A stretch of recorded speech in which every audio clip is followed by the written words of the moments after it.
Welcome back. I'm Calvin, aka Statue Fanatic, here with another review, and today we're going to take a look at another Diamond Select Legends in 3D bust.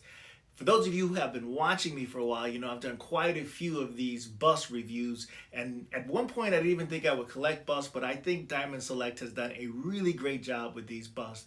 So far, the ones that I have collected, I've actually enjoyed quite a bit, and this is the second Star Wars bust that I've collected. The first one was Kylo Ren, which I did a review of, and of course I've gotten quite a few other ones, and you guys can check out some of the videos that I've done of that. But this particular one is of Darth Maul, and it is just like all the other ones. It's in one of those really glossy looking boxes with a picture of the statue on the front of it, as you can see right there. And then on the back you can see that it is a numbered edition. This is 963 of 1000. And this was sculpted by none other than Rocco Tartamella. And in fact, he sculpted most of the busts that I've reviewed. And so far, I've been really pleased with the sculpt and the bust that he's done so far. And then I'm really happy to take a look at this one. But if you guys stay tuned till the end, I'm also going to put a video of him actually digitally sculpting this entire bust. It'll kind of be sped up so you can see the entire process of him doing that. So I'll put a timestamp in the comments in the description below so that you can just jump to that if you want to do that. But what we're going to do now is go ahead and get this bad boy out of the box so we can take a look at it. And just like all of the busts that I've gotten so far, it has the certificate of authenticity right here. And it says again that it is 963 of 1000. That's always a really cool compliment to the statue, and I think they display really well. And looks like instead of getting some of the other things that I've gotten, now see, I have not seen this before, so I want to show this to you guys, because this, if you can see this right here, let's see if you can see this, I'll get it back so it make sure it's focused. You can actually see that a number of the Star Wars characters are on here, and I actually have the Mandalorian bust, which I haven't reviewed yet, and I also am getting the Mandalorian bust in this Beskar armor. And so let's put that aside and get this out.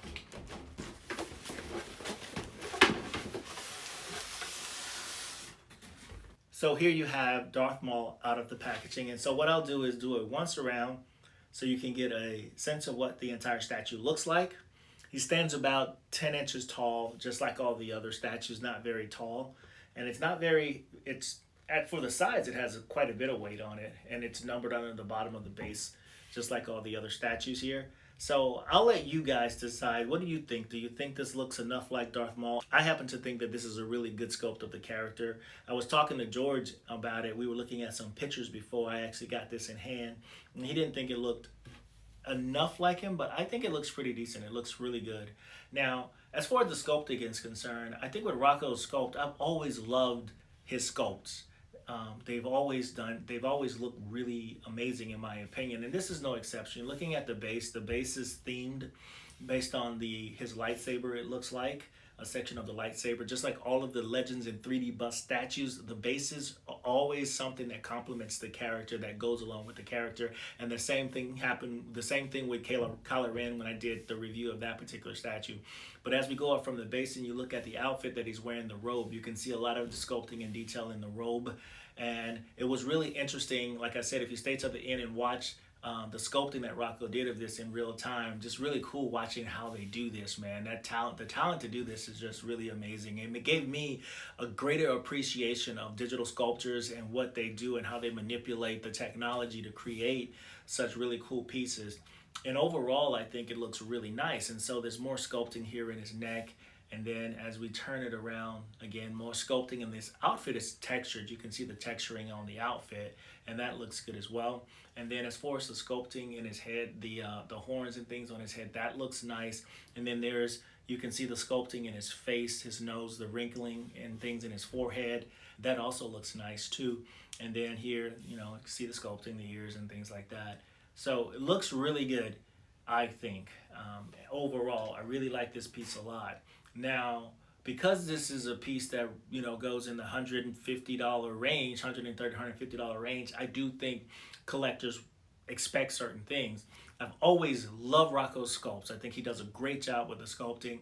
I think the things that fall short a lot of times when it comes to some of these figures is the paint application. And although this isn't done terrible at all, I won't say that, but there are some things about it that I don't like in terms of the paint application. Overall, I think the designs in his face and everything is painted really nicely, but then you can see some of the mistakes there on there. It looks like I can show you some close-ups. You can see some clumping of the paint. It could just say, hey, that's a wart on his face and it's supposed to be that way, but I don't think that's the case.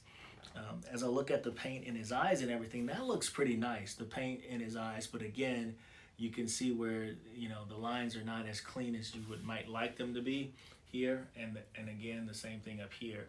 It's not terrible, don't get me wrong, but I think for someone who's paying $150 for a piece that's 10 inches tall, I think it bears to mention some of these flaws, because some of them, and I've seen on others, are not, in my opinion, acceptable at all. And this doesn't meet that criteria. I think it's a really cool piece.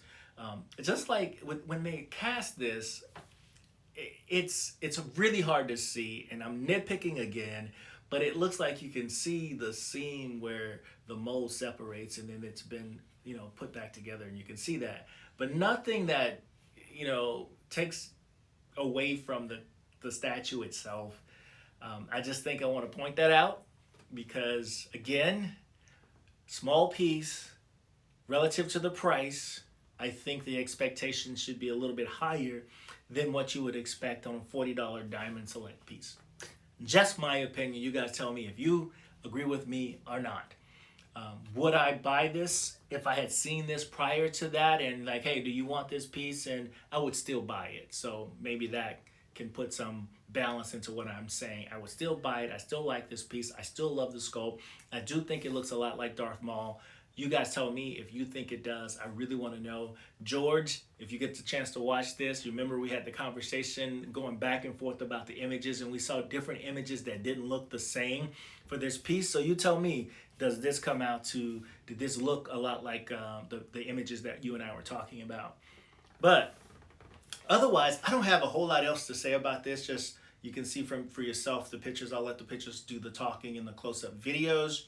And that's about all I have. Again, stay tuned to the very end so that you can see the entire process of my man Rocco sculpting this piece, which I was really fascinated by. I wish I had that type of talent. Well, you guys, I want you to stay safe. A lot of good news coming out there. So it looks like life could get back to normal or some sense of normality here in the coming months in the summer. Hopefully I get to see some of you guys out on the road again if life kind of gets back to some type of normality, like I said. But until then, you stay safe and remember to always collect what you like and not the hype. Until next time, my friends, peace.